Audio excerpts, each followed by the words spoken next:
Na programação do dia 13, ocorreram palestras do publicitário Yuri Comte sobre processo criativo na produção cultural. O painel Experiências na Produção Cultural em Eventos Musicais, do diretor da Pump Entretenimentos, Bernard Teixeira, e Itayanti dos Santos representando a imprensa One RPM de Soluções Musicais.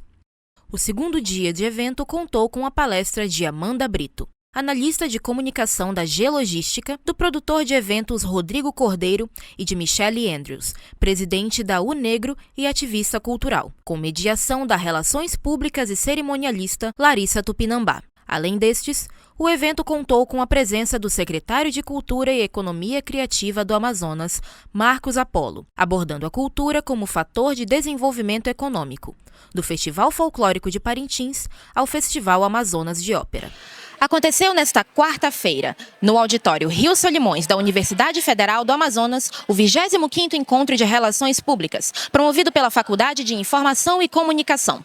O evento é uma sequência de palestras que reúne vários profissionais do ramo, e este ano teve o tema Comunicação e Produção Cultural Amazonense. Eu agradeço a todos os espectadores da Jornal, e para a gente realmente é uma honra enorme, uma oportunidade, na verdade, de falarmos um pouco do que a Secretaria de Estado de Cultura e Economia Criativa vem desenvolvendo em todo o setor cultural, não só na parte de fomento, mas, acima de tudo, na promoção da cultura do nosso Estado e também não só na realização de grandes eventos, mas também na geração de oportunidades, acima de tudo. E quero parabenizar a todos que estão organizando aqui esse evento, parabenizar a instituição, e a gente espera aqui nesse encontro não só compartilhar informação, mas também aprender aí a partir dessa escuta que será realizada no decorrer do nosso diálogo. É importante a gente compreender a importância desse trabalho que é feito na universidade, na formação de novos profissionais nessa área, que inclusive dialogam diretamente com a gente, e não adianta também nós fazermos aí esse trabalho de realização, de produção, de execução, se nós não tivermos aqui os comunicólogos trabalhando aí a parte de valorização acima de tudo e de levar essa informação para todos aqueles que precisam recebê-la, digamos assim. Então, a gente se alegra aqui com a iniciativa e certamente o fortalecimento e a aproximação dessas ambas as instituições, tanto a nossa estadual como da Universidade Federal, permitirá que esses estudantes possam ter acesso a mais informações, se sintam aí motivados a continuar aprimorando o seu conhecimento e dessa forma certamente quem ganha é a sociedade. Porque se a gente está falando sobre produção cultural aqui no Norte, se eu não me der a trabalho, se eu só consumo o que vem de fora, eu não paro ali um tempo para descobrir novos artistas, para ir em festivais como até o Tucupi, que faz ali um line-up pensando justamente nessa pluralidade de artistas que a gente tem aqui em Manaus, que Manaus não fica atrás de nenhum outro local, gente. Aqui a gente tem artista que faz rap, que é do pop, que entrega tudo, e muita gente acha que não, que a gente só tem artista que canta boi, que tá ali no mundo das toadas, e não é assim que funciona. A gente tem tudo isso aqui em Manaus e no Norte como um todo. Então eu acho que o primeiro passo se você quer trabalhar como produtor cultural, você tem que ter esse instinto de estar aberto a novos ritmos, a novos artistas e ter esse negócio de pesquisar, de ir atrás. Porque senão você comete o mesmo erro de outros festivais grandes que acontecem aqui, que eles pensam nisso que a Michelle falou, do número. Então eu vou sempre trazer ali um artista grande, que pode até entregar um pouco do pop, mas é sempre aquele pop que vai conversar mais com aquela parcela da população mais, como eu posso dizer, mais conservadora, né? Essa é a palavra. Eu não vou me arriscar trazendo um artista que seja do funk, por exemplo, ou de um outro ritmo. Não, ok, eles querem o pop, a gente traz o pop, mas a gente traz o pop mainstream, né? Eu vou trazer ali um artista bissexual, padrão, né, que não vai gerar ali tanto conflito, porque no meu online eu vou ter outras coisas, como um pagode, para chamar mais público. Então eu acho que se você quer realmente fazer isso, e eu super incentivo, né, todos vocês a entenderem mais sobre produção cultural e de fato ingressar nesse mercado, mas eu acho que a primeira coisa que vocês têm que fazer é olhar para cá, é enxergar os artistas que estão aqui a participar desses eventos, né, para justamente conhecer essas pessoas, o trabalho dessas pessoas, porque elas não estão atrás assim em nada, absolutamente nada, se a gente parar para comparar com o cenário nacional. Então, produção cultural no Norte, quem faz produção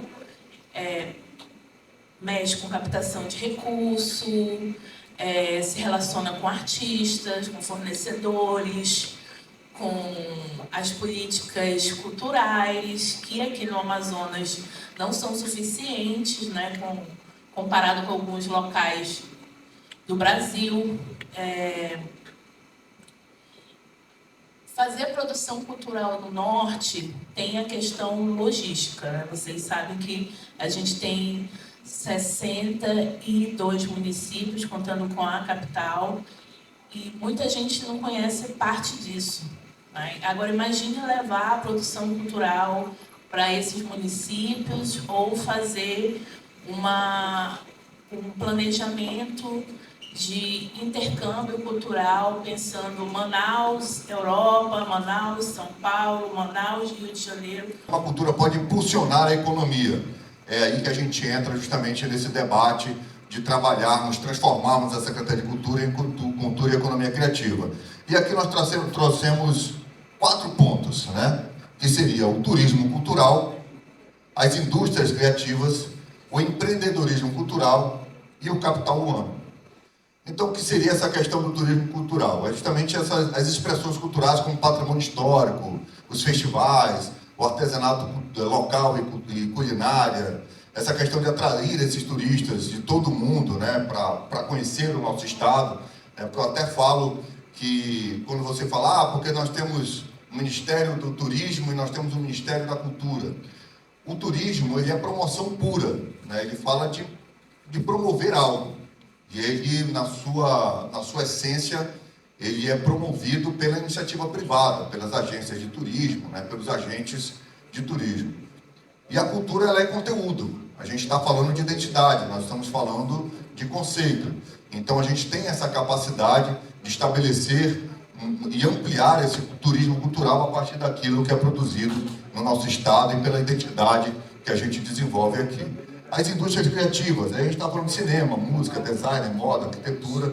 O empreendedorismo cultural, que para mim isso é algo importante, pelo menos particularmente eu compreendo isso, porque a gente percebe a necessidade de trabalharmos, aqui a gente fala de formação, a gente fala de informação, desse entendimento de como o mercado se movimenta, que muitas das vezes o artista, ele tem o seu talento, digamos assim, mas ele não sabe fazer um projeto, por exemplo, ele não consegue se inscrever em um edital, não consegue muitas das vezes gerenciar a sua própria carreira. Então a gente percebe a necessidade.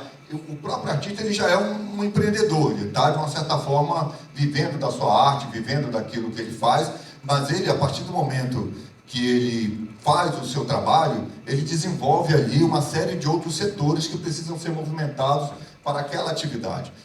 E aqui a gente coloca um pouco de como o fator econômico pode se dar no Amazonas. Aí a gente coloca aqui de um plano de regeneração urbana, que aí aqui a gente fala de qualificação, uma qualificação estruturante, valorização do patrimônio histórico, que é o que a gente tem falado muito lá.